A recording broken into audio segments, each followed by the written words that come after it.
बुद्ध के अनुसार धैर्य और समय की अहमियत अत्यधिक महत्वपूर्ण है, क्योंकि ये दोनों तत्व जीवन के संघर्षों और चुनौतियों का सामना करने में सहायक होते हैं।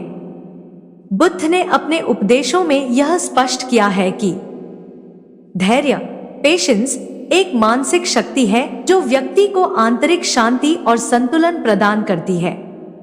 जब व्यक्ति धैर्य रखता है तो वह अपने विचारों और भावनाओं को नियंत्रित कर सकता है और कठिन परिस्थितियों में भी स्थिर रहता है।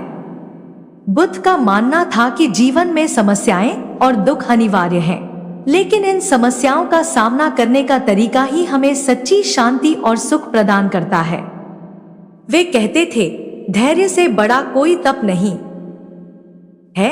यह उनका यह विचार था कि किसी भी स्थिति में अगर हम अपने गुस्से या तनाव को नियंत्रित कर पाते हैं तो यह हमारे आत्मविकास के लिए सबसे बड़ी साधना है। जब हम बिना घबराए और शांत मन से किसी समस्या का समाधान करते हैं तो हम अपनी मानसिक स्थिति को बेहतर बना सकते हैं और तनाव मुक्त रह सकते हैं। समय का महत्व भी बुद्ध के उपदेशों में प्रमुख रूप से आता है। बुद्ध ने समय को अत्यधिक मूल्यवान बताया और कहा कि समय का सदुपयोग जीवन के उद्देश्य की प्राप्ति के लिए अत्यंत आवश्यक है। वे कहते थे, जो बीत गया वह समय कभी लौटकर नहीं आता, जिससे यह स्पष्ट होता है कि हमें समय का सही उपयोग करना चाहिए। समय का व्यर्थ गंवाना जीवन के उद्देश्य से विमुख होना है। बुद्ध ने यह भी कहा था कि हमें वर्तमान क्षण में पूरी तरह से जागरूक रहना चाहिए, क्योंकि यही वह समय है जो हमारे नियंत्रण में है।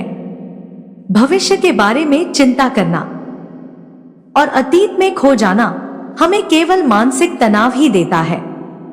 बुद्ध के अनुसार जब हम समय और धैर्य को सही तरीके से समझते हैं तो हम जीवन के हर पहलू को संतुलन के साथ देख सकते हैं।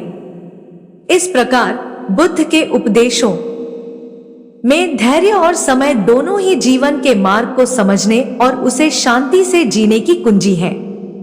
उनका यह विचार आज भी उतना ही प्रासंगिक है और हमें अपने जीवन में इन मूल्यों को अपनाने की प्रेरणा देता है।